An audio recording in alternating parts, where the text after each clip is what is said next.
one more thing. Hey, this summer, when you're being inundated with all this American bicentennial 4th of July brouhaha, don't forget what you're celebrating, and that's the fact that a bunch of slave-owning, aristocratic white males didn't want to pay their taxes. Yeah! So for those of you who are listening in Austin, you understand that, Dazed and Confused is very much central to who we think we are here in Austin. And of course, that's Miss Stroud, the teacher from Dazed and Confused, talking about, honestly, the true origins of the 4th of July. If we're going to be honest, she's not wrong in what she said there for sure. This is in progress, y'all. Our weekly, offloading and complaint and venting and grousing and airing of the grievances segment we like to do on a weekly basis here at Progress Texas. I'm podcasting director Chris Mosier. We are here with executive director Kathleen Thompson. Hey, y'all. Who has fled the state and is actually coming to us from upstate New York at the moment, where it's a beautiful 72 degrees. She's fled only momentarily. She's much like parts of the Texas legislature from time to time have to flee, but they always end up coming back. And we're also here with advocacy manager Reagan Stone. Hello, Reagan. Hey there, everybody. How y'all doing? It is, it's kind of flooding in the Big Bend today. And I was bragging to folks and it's barely believable. We've been like in the low 70s for like 2 or 3 weeks out in Alpine. It is truly the, mile high part of Texas. And it's just been lovely this time of year. But flooding, so we're thinking about those that might have some trouble with that right now. Right. So I kind of don't want to hear about it because here in Austin, we're staring down triple digits over the next few days. And so good for you guys, but I don't get any of that really. We're going to be heading out to Fredericksburg. What are our 4th of July plans? Let's cover that real quick since we're rolling into the 4th of July weekend. Okay, I'll be happy to go first. One of my kiddos is going to be in the children's parade, and she's going to be... she's going to get to hold an American flag, and her grandma bought her a 4th of July ensemble. And they're going to be singing a song, and I don't know what because she wouldn't tell me because she said it's a surprise. So I'll be getting to hear the children here sing and celebrate the independence that we all want and the freedom that we all want and the freedom that we're all working for on a daily basis. Right. Reagan, what about you? Besides being washed away in a flood? I'm going to be taking it easy. I'll go see some fireworks in the evening, but maybe we'll have it'll be, the every few weeks steak night in the Stone residence. I don't know, something like that. It's just a day off. Yeah. We plan to hang out in fairly deeply red Gillespie County for 4th of July, and we've done 4th of July there before. They have a nice parade that happens on the morning of they're in Fredericksburg, Texas. And I find it, and we'll swing back around to this in a few minutes here as we, the ideas that we have about patriotism and what, the true ideals of America are. There clearly are people, in the U.S. and especially here in Texas with whom we have major differences about what that's supposed to be and what that's supposed to mean. And so we'll discuss that a little bit more. I find Fredericksburg, considering that there are a fair amount of conservative folks hanging out in Fredericksburg, I definitely find those trips out there an opportunity to have these kind of discussions when I can find friendly people who would talk to me about it. And so I sure hope that turns out to be the case. But let's address the elephant in the room as we start to record here. It is still up in the air what's going to happen with what we have come to affectionately call Donald Trump's big bullshit bill. And we've talked so much about what is in the bill. We've talked about so much about the damage that it's going to do to so many people, many of whom are these same Trump voters out in rural Texas that I'm talking about. Whether or not it has passed by the time you're listening to this, we don't know. It very well might have, or maybe it hasn't. But let's quickly get this off our chests. And Reagan, you go first here. Just a few thoughts about, it's been exasperating watching the Republicans, shove this through the process. What are your thoughts at this point? Closing down or rather reducing staffing and making our national parks just a meager existence of what was America's greatest idea, defunding PBS, NPR, defunding Rick Steves, Big Bird, Arthur, A shout out to Lisa Desjardins, who's been keeping me updated every evening on the PBS NewsHour of what's in the bill. You know, I can't imagine. One of my favorite things that I wrote this week was the idea that if we don't have PBS or NPR, that every news website, regardless if it's a special interest website or a more fair website like Progress Texas, we won't do this, but it's going to be like an internet recipe. You're going to have to scroll all the way to the bottom of that website to find the facts, if they're there at all. It ain't going to be easy to understand what's going on in this country. And as our dear leader, President Trump, continues to, sow chaos and fear and just wreak havoc on the institutions in this country, it's going to be harder to follow that. So I'm pretty scared about that. I'm also noting that House Minority Leader Jeffries, he used his moment. He quoted it as a magic minute, and he's been speaking for what will probably be one of the longest modern day records for a House floor speech, going over 8 hours at the moment. But really cool stuff too, coming from the Democrats to be able to try to stall that, try to be able to give time for folks to call their representatives. This stuff shouldn't be passed in the middle of the night. It should be done in broad daylight so that everybody can see it. Let me echo what Reagan is saying. I really commend Minority Leader Jeffries on what he's doing to get people's attention. But y'all, it's on all of us. The 4th of July weekend, long weekend with your family, it's on all of us to talk to our family members who don't have the same media diets as us. Do they know that the billionaire giveaway is going to cost all of us with a $3.3 trillion debt explosion? Do your family members know that 16 million Americans are going to lose their health insurance, both with cuts to Medicaid and changes to the ACA?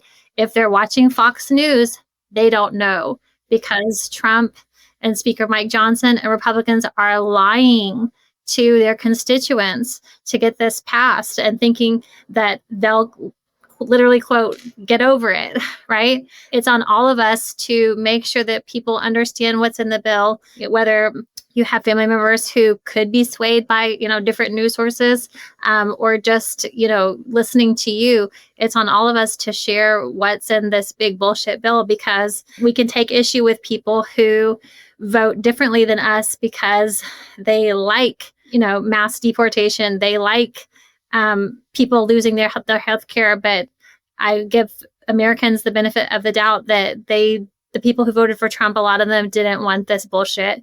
And it's up to us to cut through the noise of their media diet and share what's in the bill, because they're not going to hear it from their elected officials and from their right-wing news. This bill is adding to what will be, and we're already in, some of the largest times of inequality. The rich getting richer, the poor getting poorer. This bill is adding to that. You can't pick yourself up from your bootstraps when you can't afford food to put on the table, or your hospital closes down. You can't get health care. You have to drive hours. And I know those folks, that they just won't be able to fully be able to pick themselves up from the havoc that's going to be coming down the pipeline. We talked about this before we started recording. I'm kind of holding out hope. I'm noticing that all of this is happening right at a moment where we've been talking about this for the last couple of weeks. There does appear to be a progressive awakening happening across our country. To me, it really got started with the No Kings rally, which turned out to be the biggest, most heavily attended single protest event in American history. Less than a month ago. That feels like it was forever ago, the way the news cycle is going.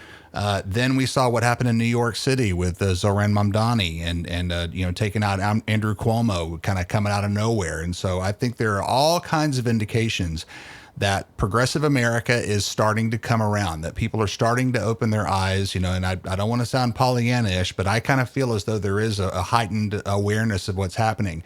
Let's remember that what they're doing, they are forcing through. They're doing half of what they're doing overnight. They're doing it while everyone is sleeping. They know that this is deeply unpopular. They know that it's a basic understanding that we're taking trillions of dollars from the working class and giving it to millionaires and billionaires. That is the most fundamental way to describe the big bullshit bill. I think this is going to infuriate people. I think this is coming at a moment, and this is an arguable point that we won't argue right now. I think it's coming at a moment that may perhaps benefit us as we move into an election cycle. Talking to our friends and family about what's going on is going to be really, really important. And, as Kathleen mentioned, there are a great many of them who are, simply not realizing what's happening. And so it's going to be on all of us to try to make up that slack. And it's really curious that that is happening, going into the 4th of July weekend when, we're supposed to be, I know a lot of folks are really thinking about the barbecue grill and thinking about the cold beer and thinking about the, being on the boat or whatever they're doing, but we're supposed to be thinking about flags waving. Yeah. And all that stuff. And so it's interesting that right when that happens, those things that we're supposed to be thinking about, there are a great many of our countrymen here across the country and here in Texas who, in my estimation, think they are extra patriotic. They have had their ideas about what patriotism means, about what a love of our country means. There's been a divergence, let's say that. And I would say, quite deliberately on some folks' parts. But there is this new study that's come out that measures patriotism. It's a Wallet Hub study, and those things happen all the time, and they're not super scientific necessarily, and so let's not pretend that it is. But this poll is based on what I think are probably the most fundamental ways that we can demonstrate our patriotism, which is showing up to vote, voter turnout rates, volunteering for our communities, volunteerism sort of rates. Also, military participation, numbers of veterans who live in these different states. You would think that Texas, or I'm sure that folks who, considers themselves to be heavily patriotic Texans probably would be really surprised that we came in number 46 out of the 50 states. I guess they didn't do DC, that's abysmal. And it's surprising unless you think about the way in which they're measuring patriotism here. According to the findings, the 3 most patriotic states in America are Virginia number 1, Montana number 2, Vermont number 3, Colorado number 4, and Oregon number 5. They round up the most passionate flag waving, air quotes, flag waving states. But Texas flopped toward the bottom due to its civic engagement rank. And we all know that Texas is the hardest state to vote in by design. And it's even harder to vote if you're a young person. You may not be able to vote on your college campus. You cannot use your student ID, but you could use your gun license. That tells you who the policymakers who are in the majority, who want to vote. I think this is really interesting about what it means to be a patriot in America, what it means to fight for our values. I've told Chris a few times that anti-fascism is in my blood. My granddad served in World War II. We have the Air Force, the Marines, the Army. We have every branch covered. We don't have, we have the Navy. We don't have the Coast Guard, but we have every branch covered. I'm the founder of the Grapevine, Texas Veterans Day Parade, service to our country, working to protect America from enemies, both foreign and domestic. It really is in my blood. And I think that this survey is very neat about what it means to be an American. It doesn't mean putting up a nasty flag outside your house that uses euphemisms about former President Biden. That's not being a patriotic American. Wearing a red baseball cap on your hat does not make you a patriot. It's what you do to protect our democracy, to protect your neighbors and your community members' right to vote, to choose our own leaders and not to have our leaders choose who the voters are. And it means due process. It means we all get to have a jury trial. I mean, the American system is so unique. And I know that civics is not taught necessarily in all high school the way that it used to be, but it sure should. That's a big part of this study, actually, is civic education and civic engagement based upon that education. I would add on to what Kathleen just said, and I would say that setting up a concentration camp in the middle of the Everglades is probably not the most patriotic thing to do either.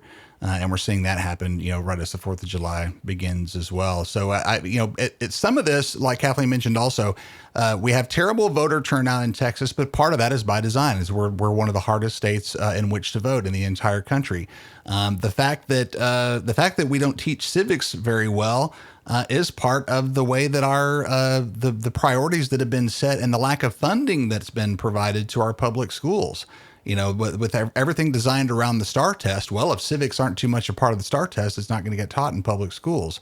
And so there are plenty of reasons that are not the fault of the people who are being measured by this study that Texas has fallen so far down the list of patriotic measure. It's quite the shame. We should be celebrating the wonderful factors that we live in, the environment of freedom, the beacon, the city on the hill that America should be. The current folks in power do not allow us to have a full enjoyment if we're going to be real about what we're going into with the 4th of July this year. We have come up with a really interesting rundown. We've been talking about, the divergence again that's happened in American society between, I guess, for lack of a better term, the right and the left. In terms of what we think patriotism is and what it means. And we've our Tatum Owens, advocacy and development coordinator, Tatum Owens. Right. All right. First time without reading it. She's got quite the title, but she's come up with our list of patriotic progressive values that I am really, really proud of this. Running down them a little bit here, on our side, if you're listening to this, you're probably already on our side and we don't need to convince you, but we believe in voting rights and democracy. That the ability to participate individually in our democracy is a cornerstone of what makes us Americans. We believe in immigrant rights. Immigrants in our communities are guaranteed due process in the U.S. Constitution, and that all migrants should be treated with dignity. We oppose detaining children, family separation, and we believe a for-profit migrant prison system is inhumane. Amen. You know what else is every single person that's working hard in this country deserves the ability to have a living wage, and they should have access to health care and retirement security. Further, we think they need paid sick leave, family leave, and safe work environments. It's time to end corporate welfare and support the people. And, that even goes further into healthcare, which is a human right, y'all. And you know what else is healthcare? Abortion and reproductive rights. So an appropriate sexual education, birth control, pre and postnatal care, and abortion, they're all healthcare.